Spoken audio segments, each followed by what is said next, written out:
talk about. There was nobody that got hurt, just some bumps and bruises that wasn't able to come back in and play.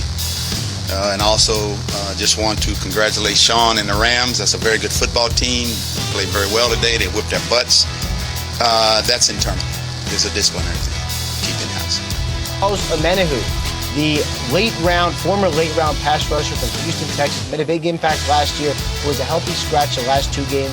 He is headed to the San Francisco 49ers for a late-round pick. And welcome to episode 104 of the Turn Up For What podcast, talking your Houston Texans straight from the Great British Isles. Another week gone and another convincing defeat in NRG Stadium on Sunday. That to talk about, plus the looming trade deadline, and there's been some movement just before we hit the record button today. But we've got 9 weeks left in the bye, trying to help yourself and try and help ourselves at the same time.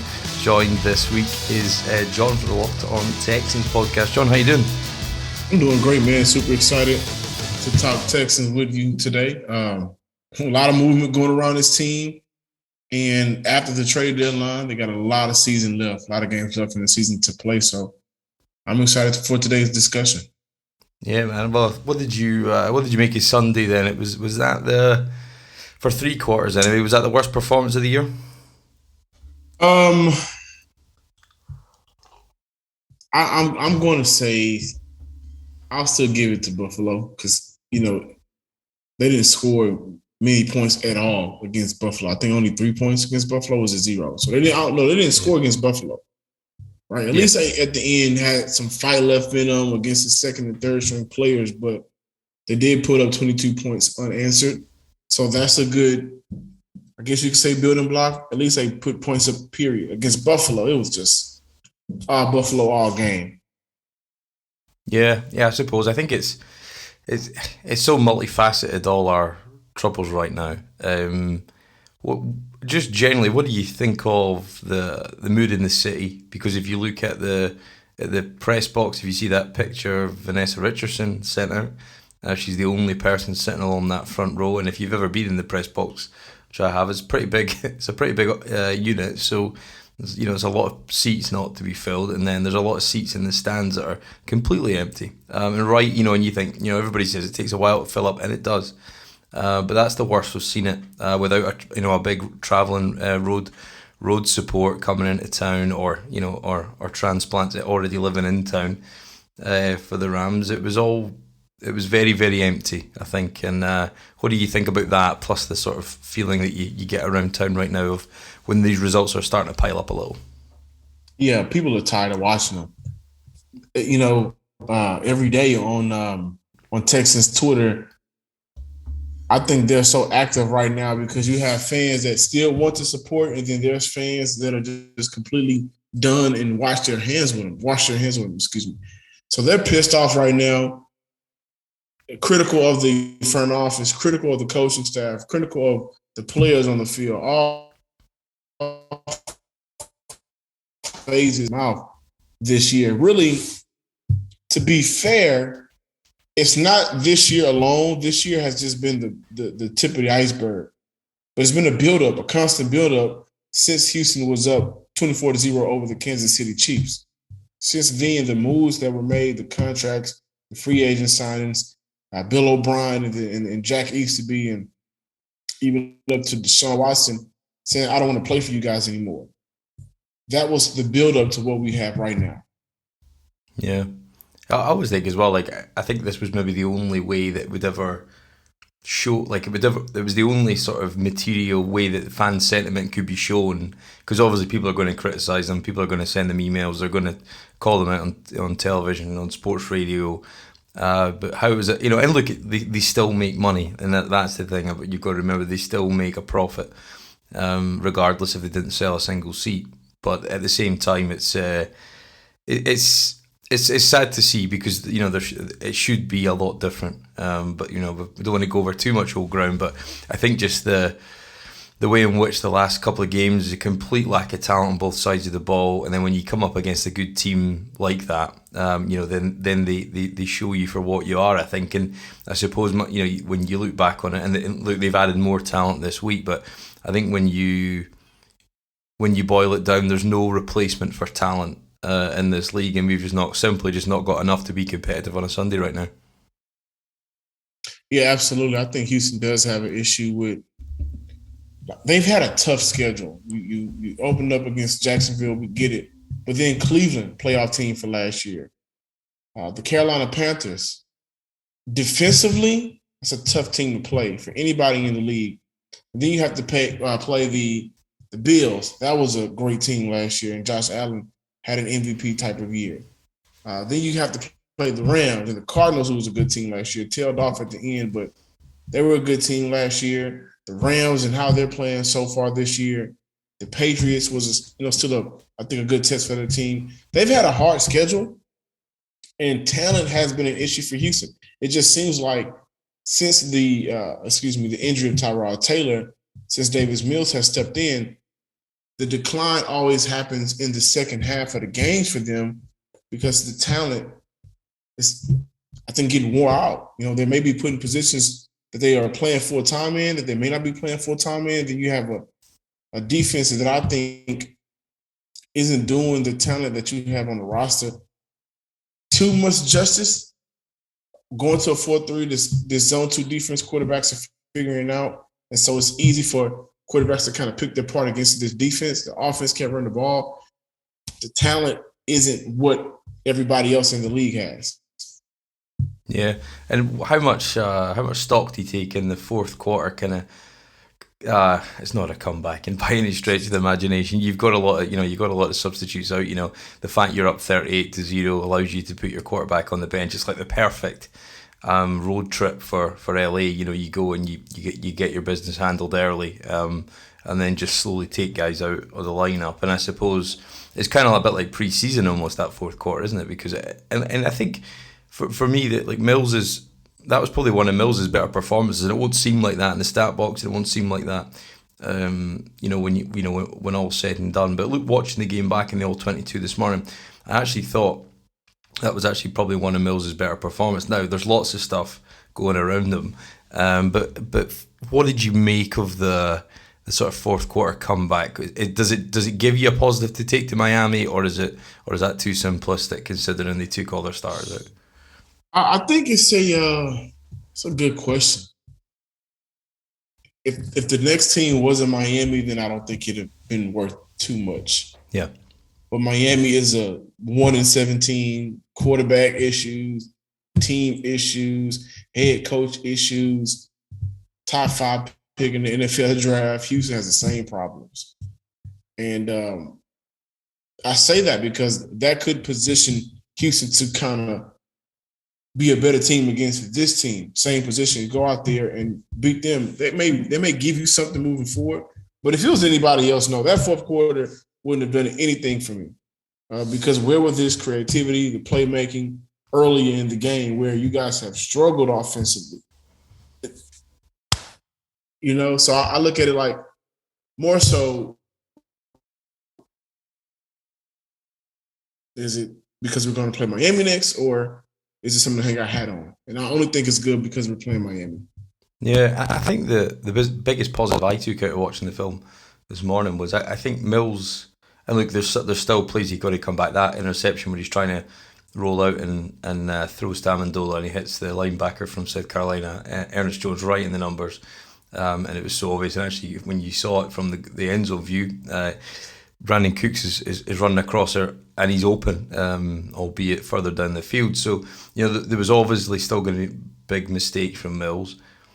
But the way in which he got out of some jams, I know he was sacked 5 times, but the way he got out with a crowded pocket, moved out, threw on the run, that throw to Chris Conley in the fourth quarter. Again, garbage time, but still it was good to see, and that's what you're looking for, flashes. And I suppose, and then obviously there was the long touchdown to Cooks and behind. So the some of the biggest criticism, like his deep ball, like manoeuvring out the pocket and finding and keeping his eyes downfield and trying to find. So I thought they were all big pluses. Now look, I've always said, I don't know where you are, John, but I've always said I think his ceiling's a kind of backup type guy with some development. He could be better, but there was definitely some positives there from Mills's performance. Now, obviously, it's there's 101 factors riding against him, but I thought in isolation, some of what Davis did on Sunday was positive, and it was a step forward.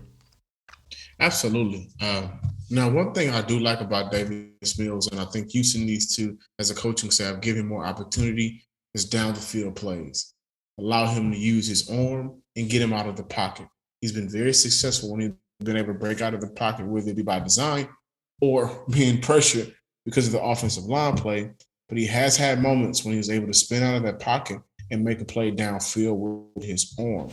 They've bragged about how sneaky speedy he is. Let's see some of that. Create an offense that isn't so predictable. Defensive teams aren't able to kind of, before the game, determine what they're going to have to do to stop it, and it's so easy. And I think this is what Houston's problem has been offensively this year. They've been trying to stick to a run game that's been non-existent, and Tim Kelly has not been consistently calling creative plays in order to get the offense going with Davis Mills at quarterback. Yeah, I think it's on the defensive side of the ball is the same issue, but I think we're very, very predictable pre-snap versus post-snap look, and I think with the offense as well, it's exactly the same. Constant screens, and actually the one to Brevin Jordan, if he'd broke it outside on that play, Titus Howard's expecting him to do that whole, tries to sort of seal the edge a bit for him. If he goes, he probably takes it the length of the field at that point. And I thought Brevin was a small positive, and he looks like an NFL player when he's out there. So I think that was a big positive, to take out of Sunday. But yeah, I think that the play calling continues to hem Davis in, and I think there's an issue there where they're just let it loose, because if you're going to lose by by the biggest point spread in the league every Sunday, so be it. But at least go down fighting, I think. And it seemed like that, but what really kind of got to me, I think, what just watching back the tape today, was that it was a lot of the kind of three receiver patterns, but taking time to develop, not particularly complex route combinations.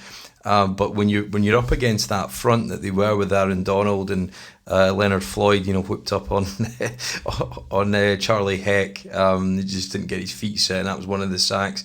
As I said, 5 sacks in total. But I just thought even the plays that were downfield and sort of the intermediate to long levels of the field, they were taking too long to develop, and I think.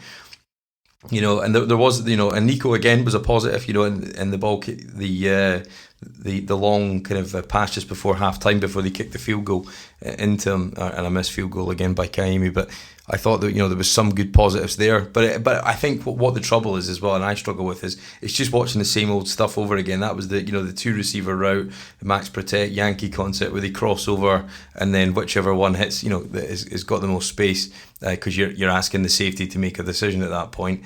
And that was the big play into Nico. But it's all very similar, and it's all very predictable. So that when you're watching the same frustrations that we had now with a less talented quarterback, I'm not surprised, based in this scheme that is completely unchanged, bar a few bits and pieces we've seen here and there.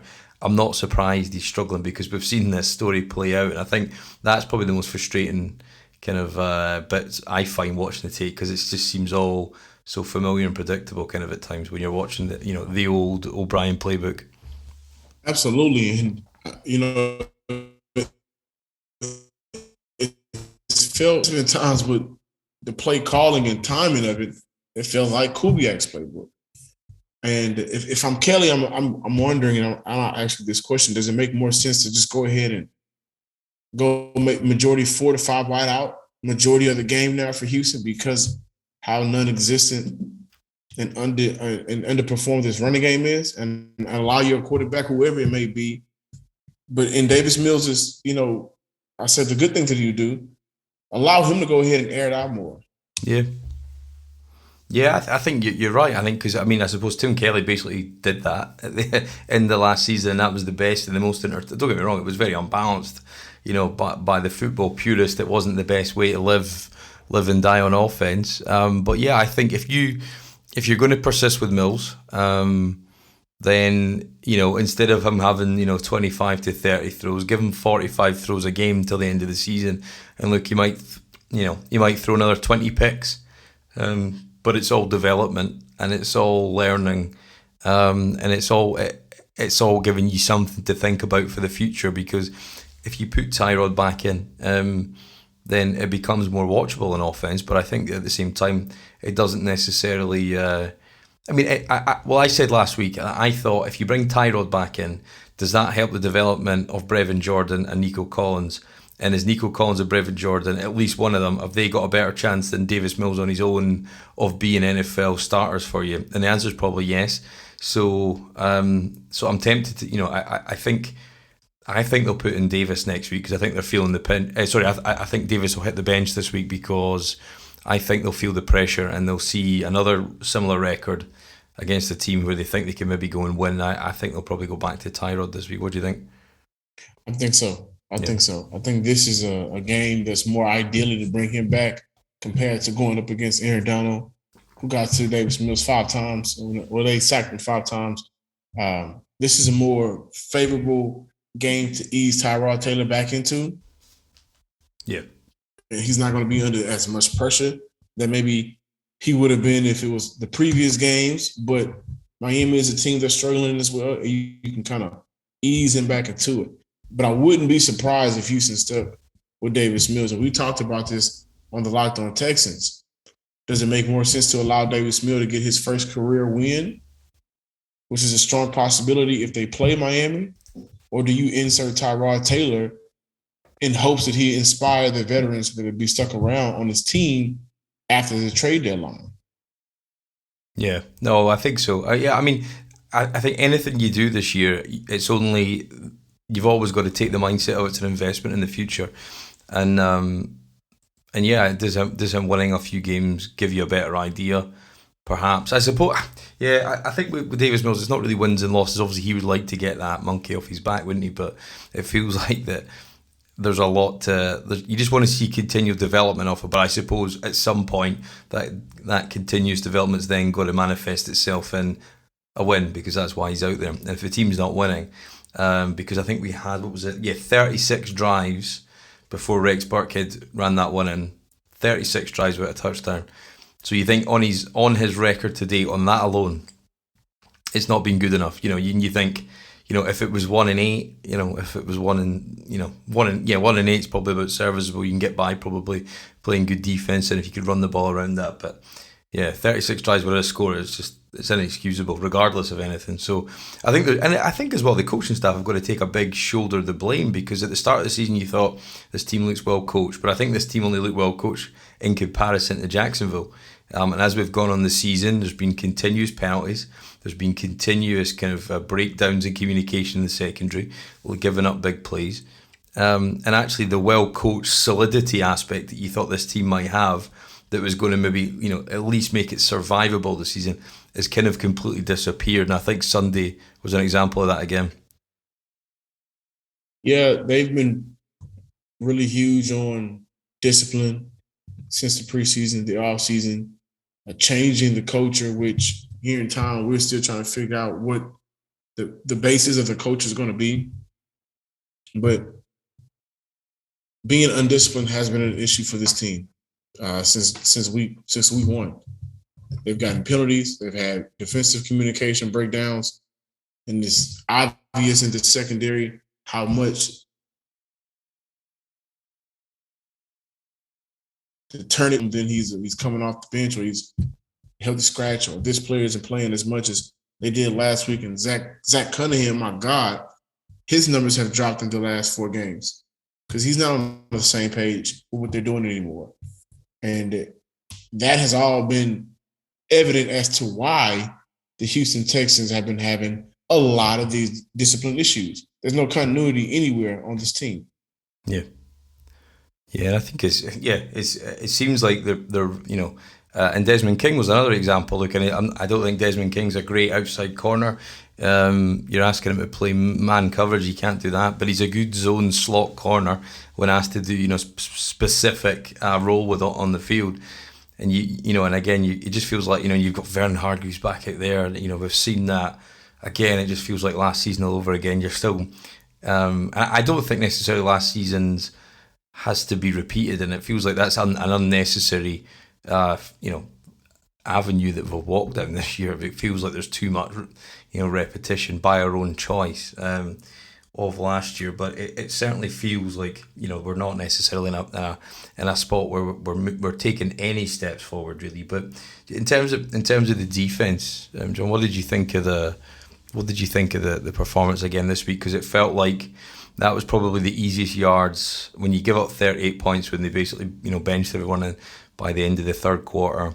And I tweeted a couple of clips today, and I don't know how Greg Jackson's still on a job as a safeties coach when Lonnie Johnson is backing off, and actually the only time that he got slightly nosy, I think it was Robert Woods was in behind, and it set up another one of the scores. So you saw him missing tackles, and he's a guy I don't know if he'd give up on at this point because he just doesn't look like he has a clue what he's doing out there. He's either far too deep. And it was a cover 2 look, and he's sitting about at least 10 yards further deep than Justin Reed, who's playing the other half of the field. So you'd think by that alone he could just look to his colleague and sit, roughly where he needs to be. So yeah, I think that there's an element of talent, absolutely, but how Greg Jackson's still in the job right now, if we've seen the same issues, same with the linebackers and coverage as well, and even on the first play. It was Kirksey and Kruger Hill both try to hit the same gap, and then Darrell Henderson runs outside and starts off the game with an easy 7 or 8 yard game. I just thought that was the least disciplined I've seen this defense play all year. I agree. And for one, Lonnie Johnson's mechanics have been terrible. I do think there's some communication issues between he and Justin Reed at that safety position, but I agree with what you said. Greg Jackson still have a job.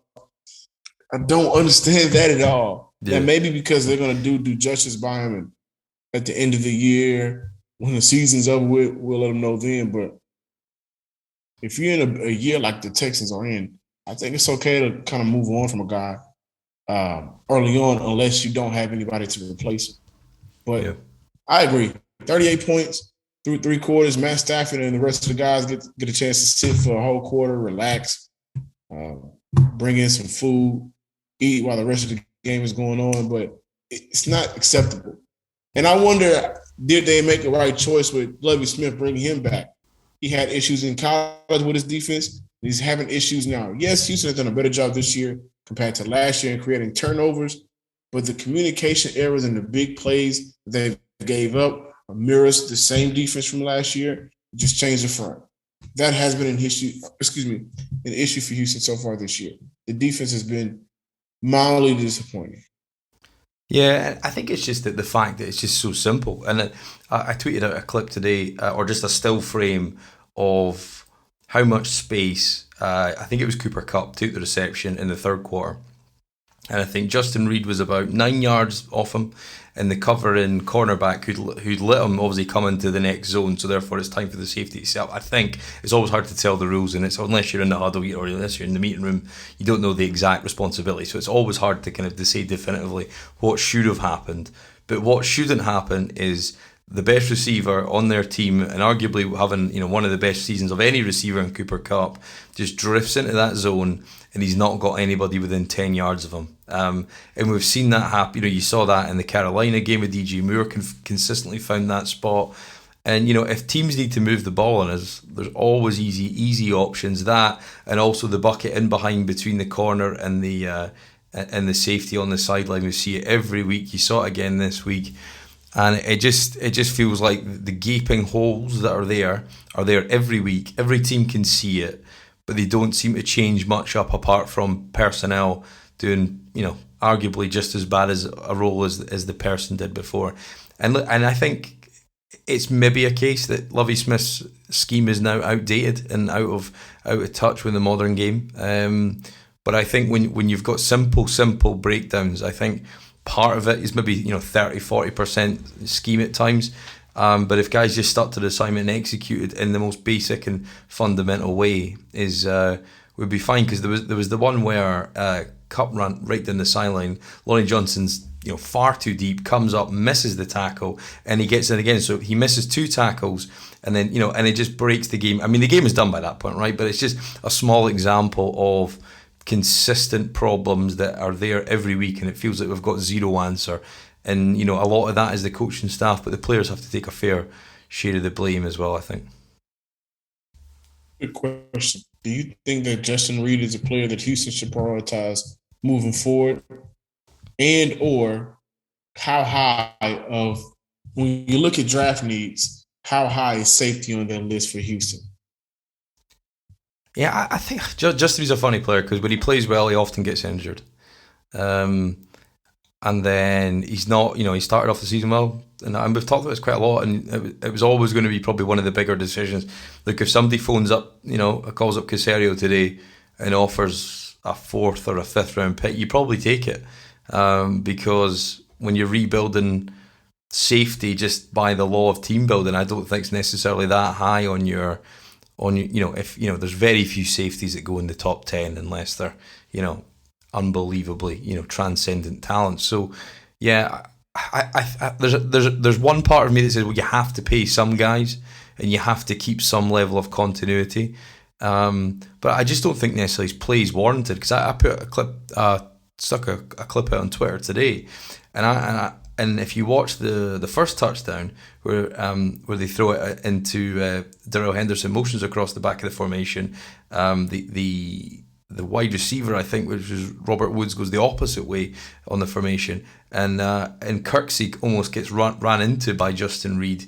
He's not covering anyone at that point, and it's just an easy layup in the red zone where, in theory for offenses it's harder because gaps should close quicker because there's less space. So yeah, I thought either he's still hurt and he's still struggling again, which is the case every season he's had, or he's dogging it, and I don't know if he thinks if he's fed up or not. Subconsciously he's not playing at the level he was the first couple of weeks. When things were seemed a bit bit more even keel. So I don't think you can pay him what he's looking for. And look, I'm not to say that I know what he's looking for, but I can imagine the way he carries himself. He's got and he's a great guy off the field, great interview, and very articulate, very intelligent guy, but his play's just not been there. So if it was a 1 or 2 year deal or a 1 year prove it deal, fine, but you're not going to franchise tag him, because the safety market with the Jamal Adams contract, I think the franchise tag's like 19 million or something this year. Way too much. Yeah, he's not even worth half that based on what he's done to this point. So if he's going to stay around for 7 or 8 million a year, and take a discount, but there'll be some team out there that'll watch it and go, let's give him, people are always paying free agency, and if I was an agent advising any player on this roster who's in a contract year, I would say test the market. You're doing you're not doing your career, or this team's not going to be good anytime soon. So test the market and see where you get to, because in the next 2 or 3 years you could get injured and it could all be over, and you could easily be facing another 4 or 5 win season next year. So for him, I would bet he would test the market. If he doesn't, he's been ill advised by his agent, and there's no reason to think any player would be loyal to this organisation, because you saw that with Cobb, you saw it with Merciless. As soon as they got out, they had very specific comments to say about how the team's running and the way in which they manage modern day players, and I think they've just not adapted to an era of player empowerment, and I don't think they've adapted to that at all, this team, even with this in inverted commas new regime. They've not adapted. So yeah, I think there's so many aspects to Justin Reed. One, I don't think you can pay him, but two, if you were him, you've got to go and test, I think. What do you think? Yeah, I think so. Do yourself a favor. I think he's still young and talented, but why potentially waste what could be the prime of your career in Houston? But I do think him and Houston has a connection with one another. They believed in him. They drafted him. They really respect him. They've made him one of those HEB player when they had the HEB commercial. He was on there, so they worked towards making him one of the young faces of this team. Now, it's a good thing. It's a good thing that Houston does have some young talent. How do you feel about John Bernard through 8 weeks of the season so far? Yeah, I think he's still raw, and I think if you look at there's a couple of plays where he didn't set the edge, but there's a couple of plays he does. So yeah, he's still getting there, but that's not his fault, because this is basically his rookie year, because they just refused to play him last year. Which is, so frustrating because you think of how, where he could be in his development curve this year if he just had got the snaps last year. So yeah, I mean, look, if you look at the stats, 7 sacks now. He's on a streak. I think you can't fault the production. Albeit again, this was the backup quarterback that he sacked. But yeah, Grenard, I think he's got a lot of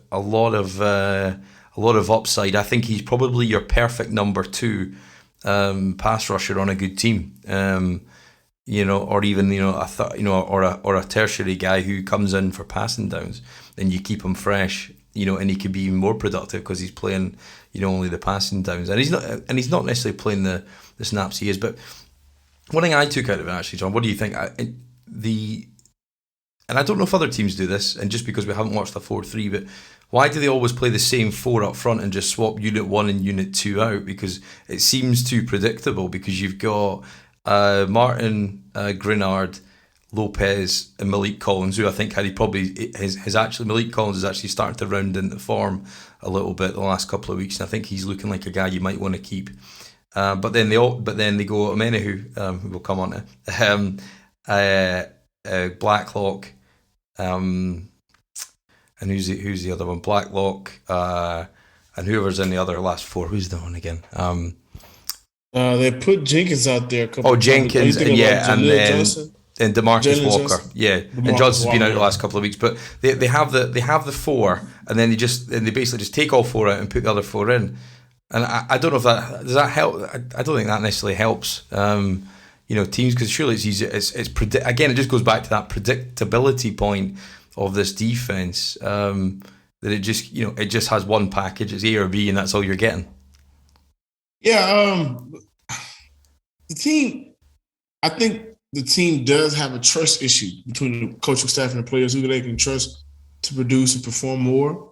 And then when Ross Blacklock went out, they gave a lot of playing time more to Roy Lopez, along with Walker and those boys. So they were really trying to work in Blacklock early on. He went out for a couple of games, and they had to put other players up. So now they're still trying to figure out the best rotation on a consistent basis. That had been a problem for Houston.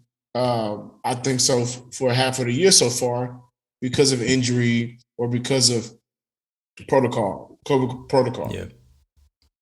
Yeah. So who are based on what we've seen so far, and as I said, it's kind of all winning games is kind of secondary. It's about development. Is there any players you want to see more of that we've not? Because we talked about last season, the back end stretch was a waste of games. Is there guys you've kind of seen or not seen that you want to see more of? I want to see more Ross Blacklock. I want to be able to see him pop off the screen. That's it, man. I think if you're going to stick with Lovie Smith or not, Houston still needs a disruptive 1.5, 2, 3 technique. I want to have a 1, 2, or 3 technique. Houston really does need a 2 or 3 technique that can be athletic, that's able to get after the quarterback and stop the run. And I'm expecting Ross Blacklock, who showed flashes before the COVID protocol, he showed flashes that he'll be productive, very productive for this defense. So for me, it's number 1 is Ross Blacklock. Yeah, because that goes back to the point, because I was making there about the unit A and B, because why not take out Roy Lopez on 3rd down at times and put Ross Blacklock in and give him a chance with next to Malik Collins, because if he's rushing against a guy who's a better rusher, sometimes that will lead to more opportunities for him, and I think that's what kind of worries me. Another guy who got some snaps, but not enough, was Scotty Phillips, because I when I was watching the tape and Darrell Henderson was running, and I just thought he just looked so much quicker than all our backs when they've got the ball, where it's Rex Burkhead, whether it was Philip Lindsay. He just got more juice, he's got more burst in his legs because he's a younger guy, and we've not had a young guy that we've trusted to give the ball. So I don't see, and I know there's not huge gaping blocking lanes being made for him by this offensive line, completely in flux at the minute. But I think Scotty Phillips has got to be given a 20-25 carry game for here and now at the end of the season, because then after all said and done, at least you know what you've got.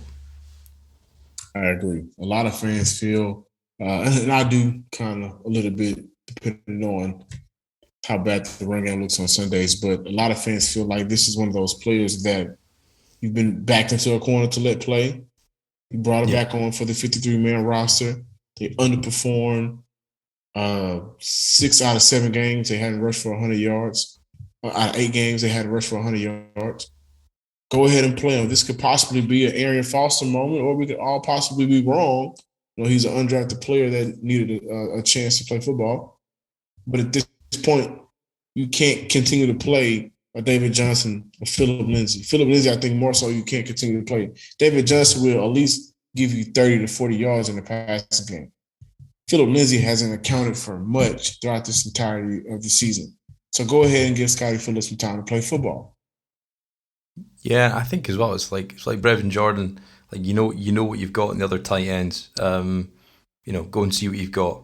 Get 9 games on tape, or 8 games on tape, and just see what he's got. And I think he's one I want to see more of. And I think as well you've got. You've got guys there who on the offensive line it's still not working, right? And I just don't see why you just don't. And I've talked about this again, so many consecutive weeks, but just put Titus Howard back out at tackle. And I thought he had a decent game. Wasn't watching him exclusively, but I thought he played okay this week at guard. But when your tackles are getting beat, like Charlie Heck was against Leonard Floyd, put him back out at tackle, because I don't think it necessarily, does him or the longer term benefit the team. Because is Charlie Heck your next tackle for the next, so many years? Because Marcus Cannon's not going to be here next year based on that contract, because I think he's their 6th highest cap hit next year. So he's not going to be here unless he's massively structured. I don't think he did that well anyway. The fact that you traded picks from, you could have had young guys in here. He took you at a key spot in the draft. That was a failed trade.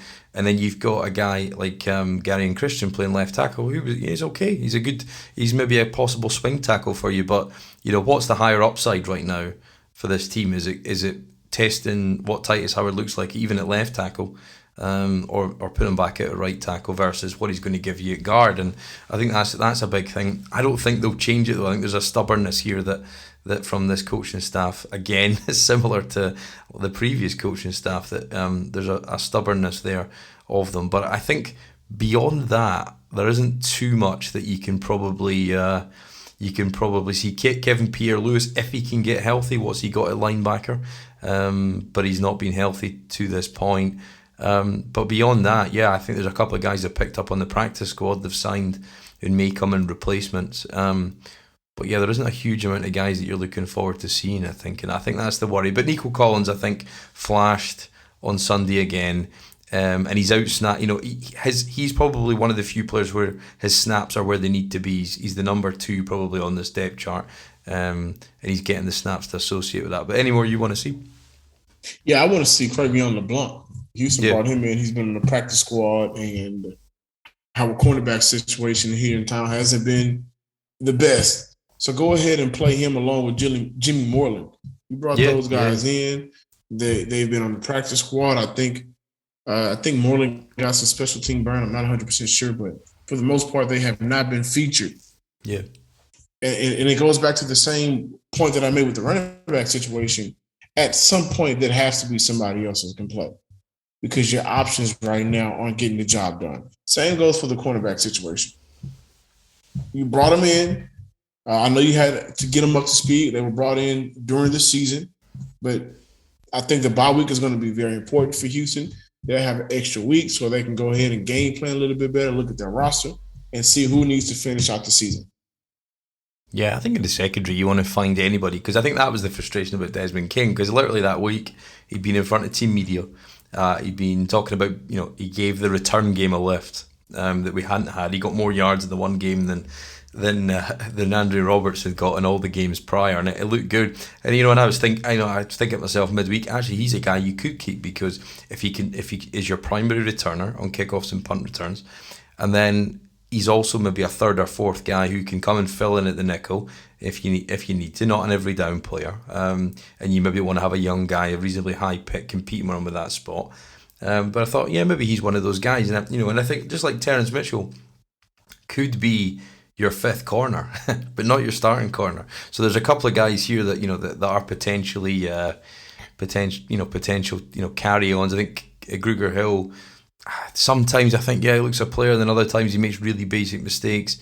and you can see why teams have moved on from him. But yeah, there isn't a huge amount of guys in this. I keep thinking as well, and there's perhaps a reason, but Garrett Wallow, just see what he's got at linebacker, or even play.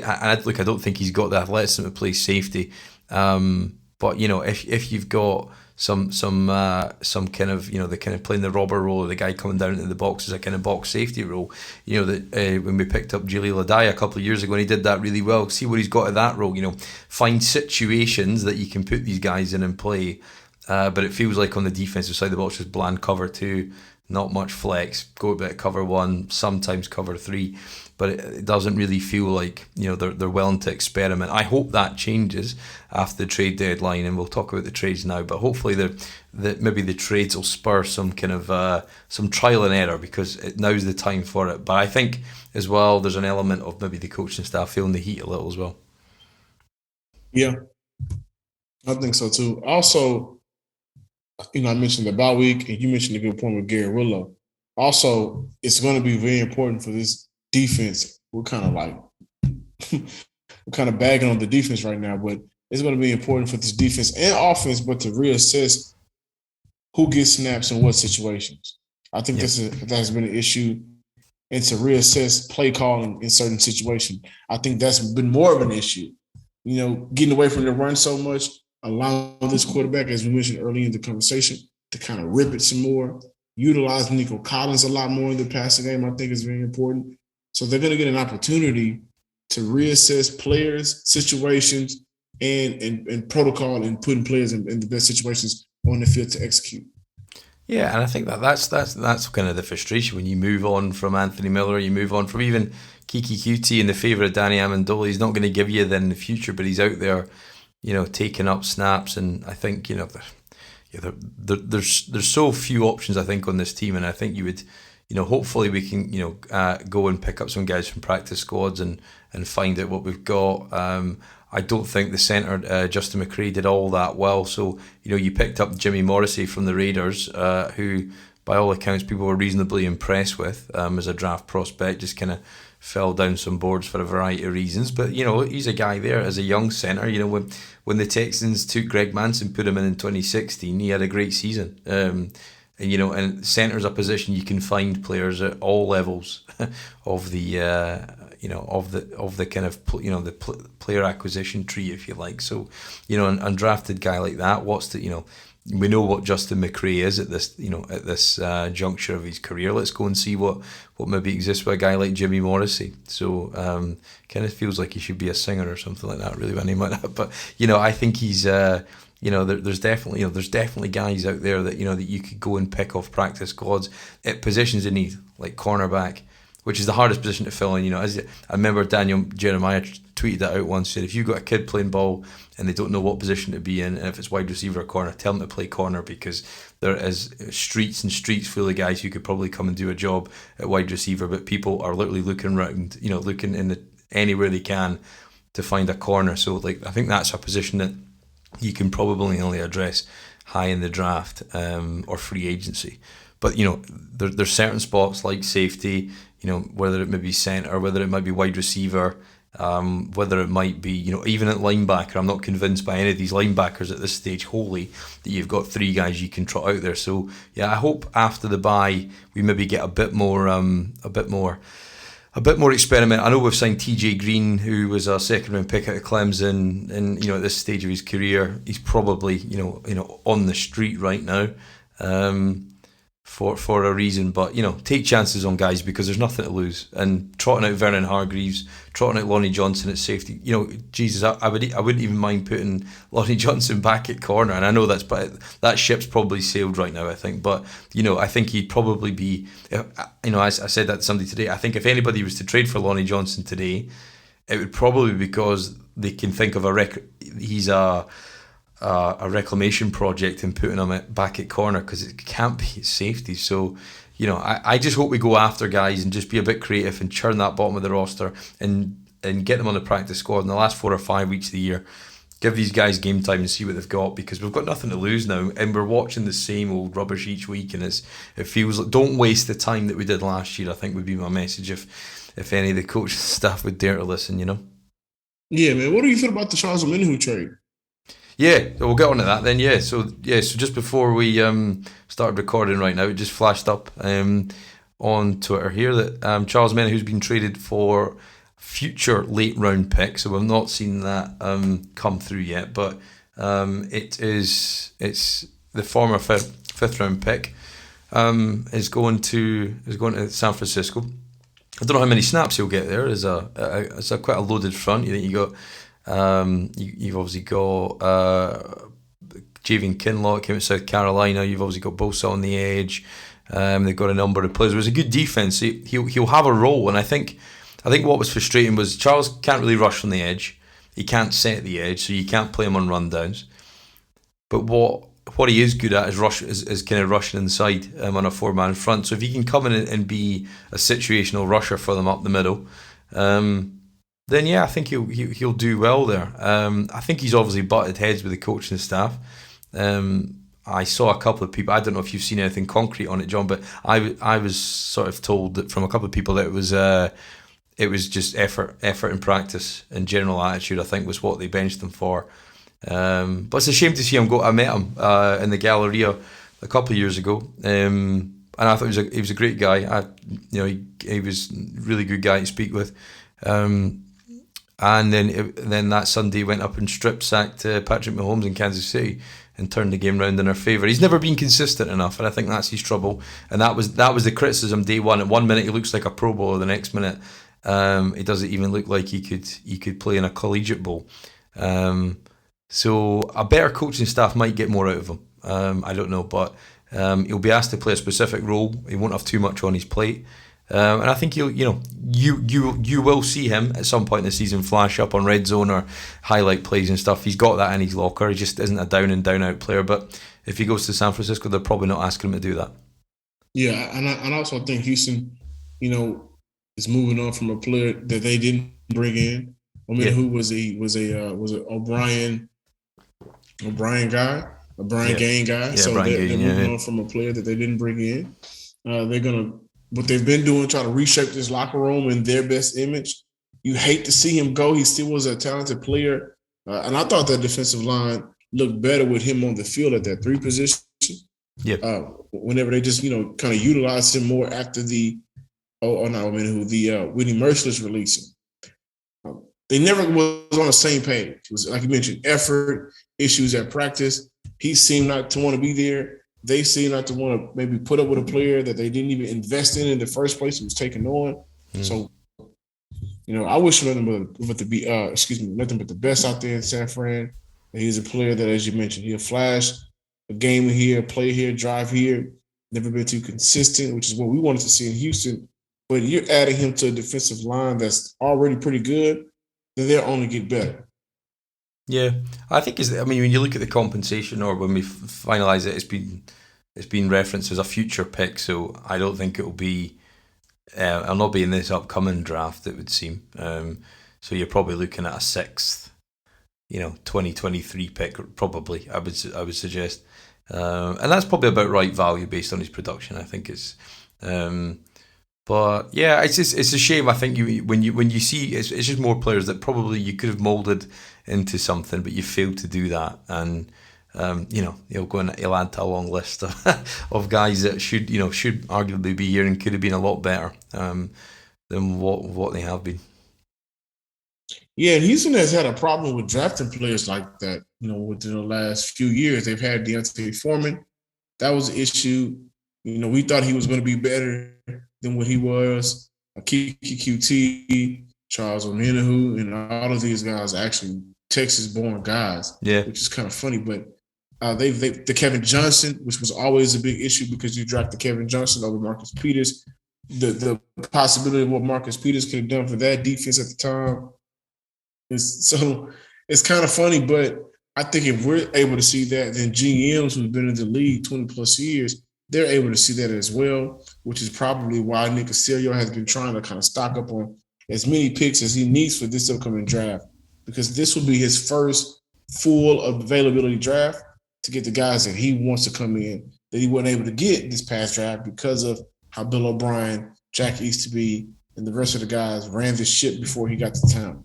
Yeah, and I think as well, you would assume, and it might just be what's on offer, but you maybe assume that based on the fact that they're willing to take future picks, with the Mark Ingram example, which occurred since the last time we recorded an episode here, but Mark Ingram went for a 2024 pick late, which was the seventh, which was the least you could get. And it goes back to that culture thing because it ties into Charles Omenihu as well. I thought that was an interesting trade because I know they said, oh, well, they came to him and they gave him respect to what he's done in his career. If it hadn't been another team, they wouldn't have let him go. But I just thought when you're trying to build this culture and they've hidden behind that as a shield at times this season, when he was the guy who was meant to implement that culture, and you saw that in the mic'd up David Culley, you're here just for more than just your yards, all this kind of stuff. To then all of a sudden turn your back on that after 6 or 7 weeks and go, oh yeah, we'll take the least possible compensation another team could offer you. Does it, either that means they've given up on this season, or they're not quite sure on this whole culture thing, or it was all hot air. And I thought the Mark Ingram trade was more than just getting a late round pick in 2 years' time, for a 31-year-old running back, than it was anything else. And I think it said a lot about where they are as a team, and maybe some of the kind of hot air and kind of some of those lines and rhetoric that they've fed through the media. And I think it was an interesting one, I thought, Ingram. Yeah, and a lot of people sided with Brandon Cooks. He went to Twitter to express his emotions about the trade because you brought in Mark Ingram, you restructured Brandon Cooks' deal, but these two veterans bought into the Kool-Aid you were serving, right? Mm. They bought in. They were with you. They believed in Culley. From what we've seen and what Mark Ingram has constantly said, he believed he was there for Culley. So, and of course, my friend made a point. He was also there to play football because he had just came off an injury in Baltimore, and nobody else would probably give him a call. I don't think so. So maybe he came to Houston in order to play football. And, oh, yeah, I have a relationship with this coach who's not my head coach. But while you can be upset at that, it was the right move. Mark Ingram wasn't the needle to make this team better or worse. Mark Ingram was a part of why this team was bad. Now, of course, I'm not landing on Mark Ingram's shoulders. The offensive line has been atrocious at getting to the next level this year in order to create running rooms. I get that. So the best thing you can do, if you respect him like this organization has said they did, is exactly what they had to do. Go ahead and send you back home to New Orleans with, prior to Jameis Winston injury, they look like they're going to be a very good team. And allow you to kind of ride out in the sunset. I think they should do the same for Brandon Cooks as well. Yeah, what would you... I know they've kind of said, they said on Sunday they want to build around him, which I know he's only 27 or 28 and he feels like he's been in the league a long time, but, I don't think it'd be a stretch to say to anybody that by the time he's past his best, we might not even be good again, because it's... What would you take for Brandon Cooks if somebody picks up the phone now before 4 p.m. Eastern? What would you take for Brandon Cooks?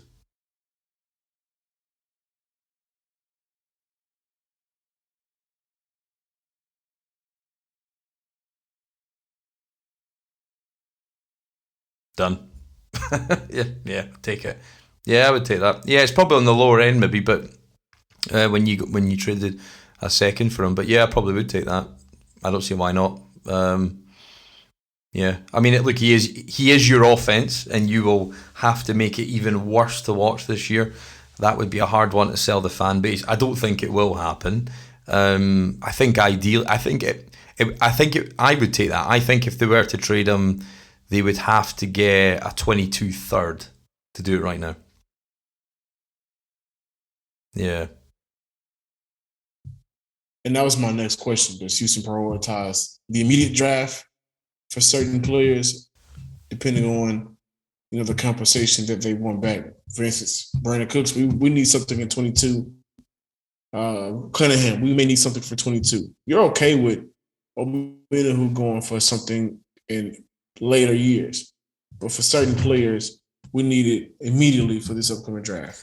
Yeah, because I think you have to replace him, don't you? So, yeah, I think if they were to pull the trigger, in real terms of what I think they'll do versus what I would do, Yeah, I think you would, because I mean, right now I'm almost ready to write off next season as well. As tough as that is to sound halfway through, but I think that's the length of the rebuild that's at stake here. And obviously there's a mitigating factor there with the Deshaun trade. We'll come back to that, but Ingram trade, yeah. John, if somebody phoned up Casario right now and offered what would you take for Laramie Tunsil, what would you say? Need a player back. Right. I definitely need a player back. So it would depend on the team. And I'm not taking anything less than a second round pick. Second, yeah. And which of you think when you gave up 2 first and a second 2 years ago? And look, I agree. I would take a second round pick as well. And I think it would be indefensible to the fan base. I think I don't think they would do it because they've invested. They've gone through the pain of that now. But I think when you consider the contract, considering that you'll have to make him the highest paid tackle again if he's going to, and it was only a 3-year deal. When you add the context to it, he's already at 22 million APY. I know we're only paying out 19 in terms of cash flow pre renegotiation when we signed him up to converted his salary into signing bonus at the start of the season. But if you think in real terms, that was 22 million APY when you include he played on the 5th-year extension with no increase. In real money, it's 22 million, and that's the way he'll look at it. So you've probably got to eclipse that. Which was sort of David Bakhtiari money. And I always think as well, and I not to revise history, but I saw a couple of clips of Trent Williams, and you saw they got how San Francisco got a 3rd and a 5th from him. He is by far the best left tackle in football right now, particularly in the run game. Just cleans people out every week, clears big holes. It could have and I mean, there's a million and one moments you could have said it could have all been very different, but picking him up for a 3rd and a 5th versus that is kind of crazy. But yeah, I'd probably take a second. Yeah, if it was a second plus a player that you could get on a rookie deal. So yeah, I think Tunsil I would take.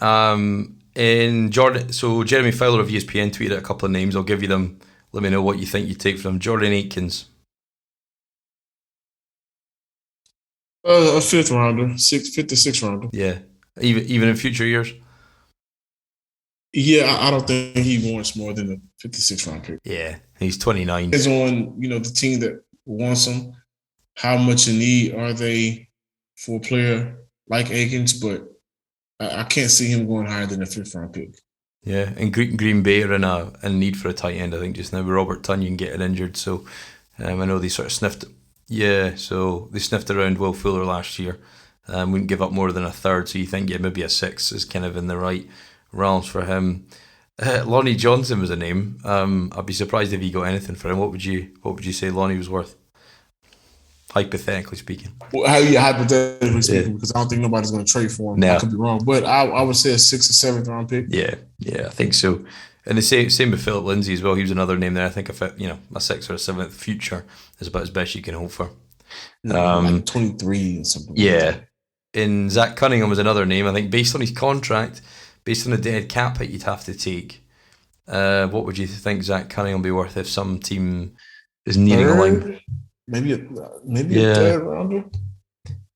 I don't know if you get that. If you think his tape all last year was terrible, his role has been diminished this year, and his contract he's sitting in there in the sort of top 10, top 12 guys at the off the ball linebacker. I don't know if teams will give up for him. I wouldn't be surprised if they have to release him. Because my next at some point, it might not be now, but it might happen this off season or a post June 1st cut or something like that. But I don't know if teams will give up much for him, which is crazy to think. I think there would be some value there, and I think some team would pay him. But I think again the contract and the Easterby legacy of negotiating that through Athletes First, I think that's quite a lot to consider as well. Yeah, my question was going to be: Would you look to cut him, or even in the trade take on a lot of that of his contract in order to get maybe the compensation you want back? Yeah, I think you have to. Yeah, you'd have to. Well, you will have to. I think you do have to eat another 7-8 million this year. And last I checked, I think we're down to 6.8 cap space. So I think it'd be pretty tight if we did trade him this year. So from my understanding of it, I think fiscally it was very difficult to do. which I kind of thought he wasn't going to be traded, but we will see. I think that's it really. I think obviously that we don't expect them to do anything big. I think this off season, this trade deadline rather, and I expect Watson's kind of situation to rumble in the off season. It kind of felt like it would, even though there was a big public outcry a week or so ago, and everybody said the deal was going to be done.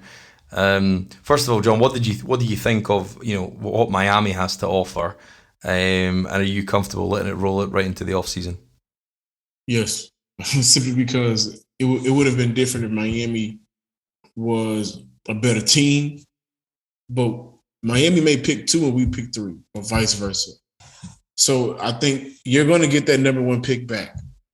Also, Miami does also have players, especially on that defensive front, that Houston could use. Maybe a Raekwon Davis, maybe a Christian Wilkerson. Yeah. The issue for Miami is bringing in a Deshaun Watson contract with that Xavier Howard contract. So I wonder what Houston could do to kind of help facilitate that trade, because they want what they want back. Of course, I don't think it would have been an issue if it wasn't for the 22 allegations that Deshaun has hovering over him right now, but they want the compensation that they want back. It does come down to picks for them.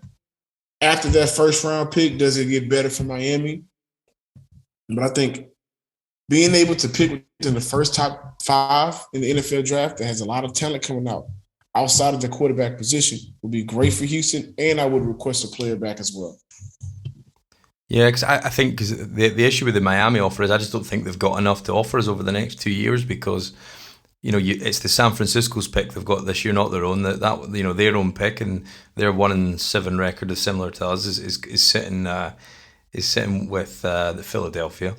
And then their future 2 picks as well, which would be in the next year, will be San Francisco, who, based on the talent on the roster, even if Trey Lance works out to just be kind of middle of the road game manager in that system, you think they're going to be an 8 or 9 win team next year. I know things have kind of been slow start, but at some point they'll pick up probably some momentum, and they've got us on their schedule, so there's a win right there for them to climb up the draft board. And then I think as well, the draft rankings rather.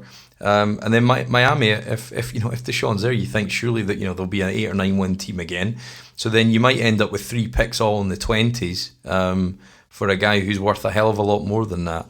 So I'm very cautious of dealing with Miami. Hence why I think roll it through the off season, build a market. You got Pittsburgh there, you got Denver there, you've got New York potentially could come into the rankings or the stakes for them at some point.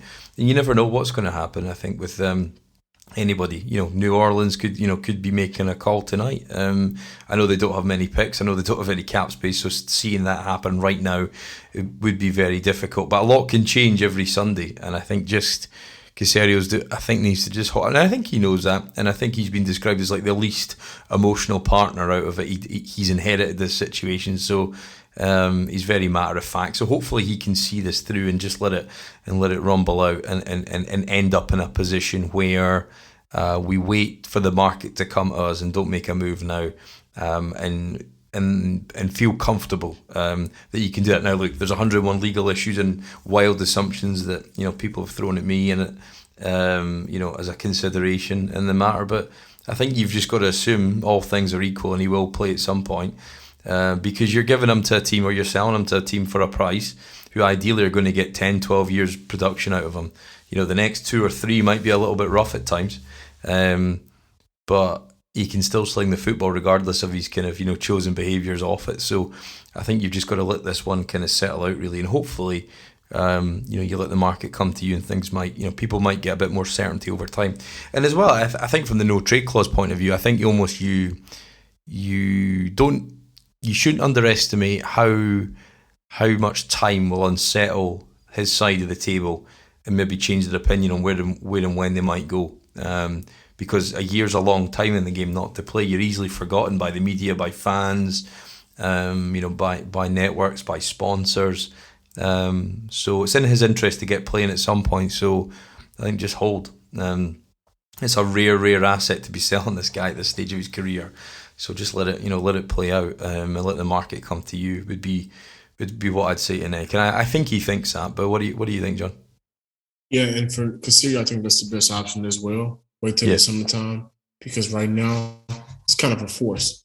And none of these teams that are really in the running for Deshaun Watson, if they pull the trigger now, does Deshaun make your team different? Carolina, yes, you're still able to rebound.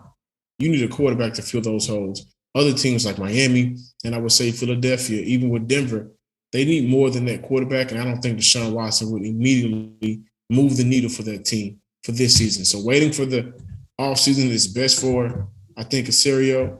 And I don't think a lot of these teams should be in the running for trading for Deshaun because what does that mean? Even if he's not able to play, if he's able to play, does the rest of your team improve drastically for this season? The answer for me is no. Yeah, that's right. I think we're stuck in a rut, and whatever you do right now is not going to help this rut. Yeah, that's it. Yeah, and watch these games are not going to be necessarily all that much fun. But a team that's kind of, and that's the irony of it. Miami are struggling; they're in a hole right now. So you go there. There's no guarantees that that'll be any better than the 4 wins you got from Houston, particularly if they have to give up players, because that's going to weaken a team that can't win a game. Who looks like the players might be turning against their coach a little. And you've got a team who tanked, got loads of picks, and they haven't done all that much with. So, I think it's a good case in a number of ways for us to learn from. Of they got those picks, they've not really hit on many. Shipping off Fitzpatrick, Tunsil, and a few others, and Tannehill as well, and Tannehill's gone on and had the best days of his career. So, it can all change very quickly. Nothing, nothing always remains equal in this league, I think. So just let time settle and see where we get to. But is Miami, John, a chance to rack up another win? It doesn't look like Detroit are going to win many, if any, and they might be our biggest issue for getting the first overall pick, and maybe that's Thibodeau from Oregon. But do you think Miami's a chance to win or at least be a competitive game? I think Miami has a win for Houston written all over it. I think so. I think this is a game that how you can actually play football fast. If you play fast against Miami on offense, I think you can still win. Not still a win. It's not like they're a good team, but you can get a win. And I'd like to see Tyrod Taylor at least play one more game for this team to give something to the fans, just better football, because they have lacked good football for a long time. Yeah, I think so. And yeah, I'm hopeful. We've got 3 hours to go that we're not seeing Deshaun suit up for Miami on on Sunday. I don't think that would. Well, it might be possible with COVID protocols. I'm not quite sure. It depends on his vaccination status and all that kind of stuff. I think how quickly he could be out there, it would seem unfeasible. I don't think they're going to shift Tua at any point. I think that was discussed as well. But I think as well that all the rumours and the speculation around Miami have probably hindered their season as well, because that'll be getting back to the players in the locker room. That'll be getting back to guys in Tua and his camp and all that kind of stuff. And it's probably unhinged their season, because it's just like Deshaun's off-field stuff. It's all played out in a very public and kind of ugly manner. And I don't think it needs to do that, because if you think of the Kenny Young trade last week to Denver, where that was the Miller trade to the Rams last night from Denver, Von Miller, then these things were done in the background and then announced once completed. So there's a common denominator of the Deshaun camp not being able to handle his business, being too public about things, and actually making things worse for the guy who they're meant to support and help. That's the whole point of having this camp around about. I think one consistent theme that I'll always take away from whatever happens and whatever plays out, that Deshaun's been just so badly advised and let down, and almost borderline extorted by the people around him who are meant to be his friends and meant to be his aides. Yeah, I agree. I think also we look at, I think Deshaun does have some type of good heart. Remember, he got his first game check. He gave it to the cafeteria workers or the Houston Texans workers at the facility. And I think that you made a good point. I'm not going to say it, so I'm not going to say extorted, but I do think he has been led astray a little bit. Deshaun, even if he wanted to be traded, okay, the way he's went about it isn't the right way. Yeah. It's not the right way. Also considering that the allegations of his magnitude is very high. So there's no way that, at least I don't think the organization didn't know about it. And eventually, Yeah. at some point, I think Deshaun knew about it before it became public.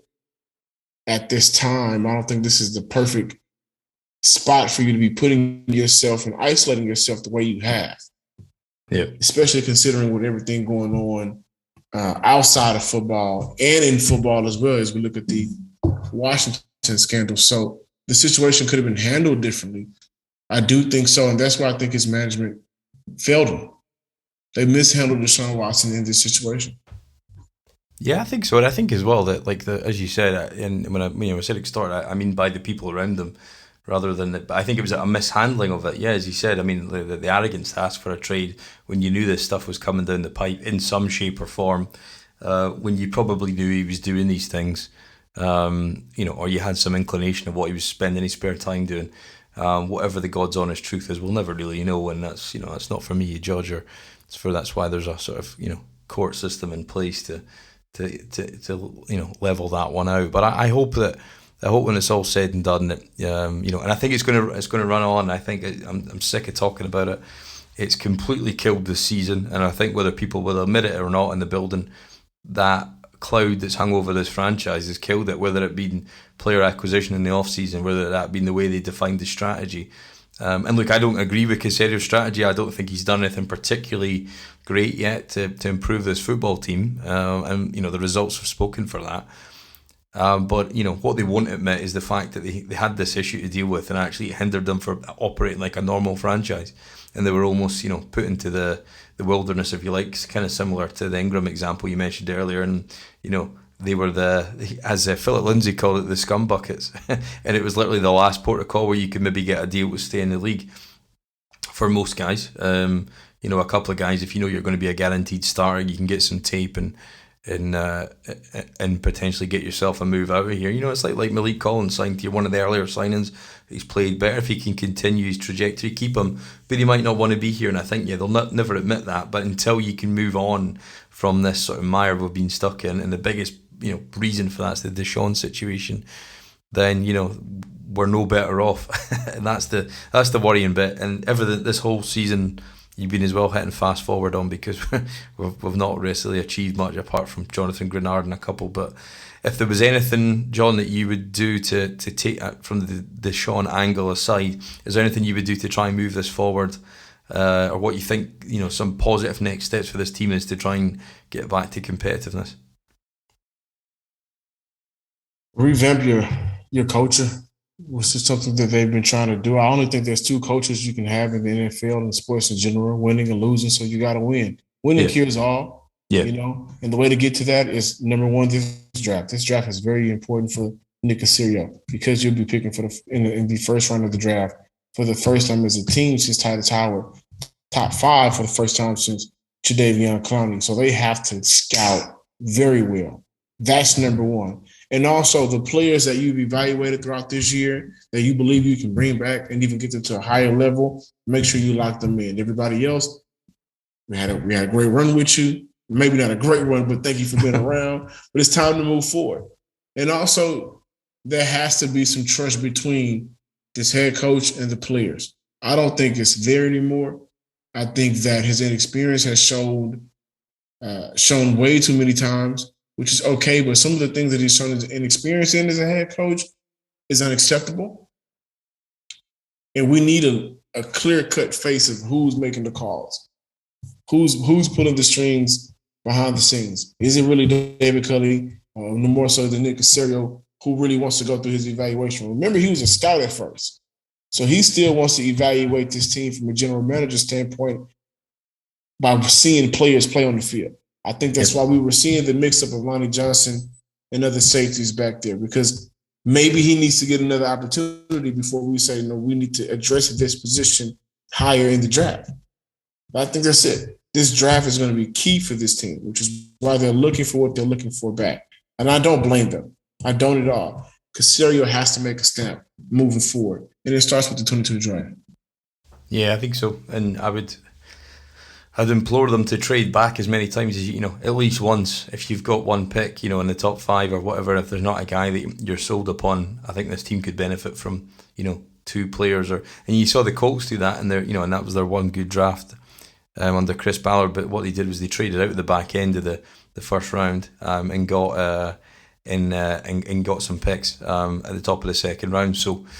But we'll see. Hopefully, we'll move out of this, John, with not too much to talk about that we've missed happening for the deadline. But thank you very much for your time, John. Appreciate it for joining me. Let's keep in touch. Let's do it again sometime. Always enjoyed talking Texans and all the good people. Any last words before we head out of here? I mean, just check us out on YouTube at Locked On Texans on YouTube, and I thoroughly appreciate the invite. And now, what I like to always do, you bring me your show. Coming to your house, I want you to come to our house. So we have to have you on Locked On Texans soon, man, so we can talk about the Texans from the UK perspective, right? That's going to be fun. We got the Texan media fans, podcasts, the local media, the national media. We all got to come together to enjoy this crazy ride.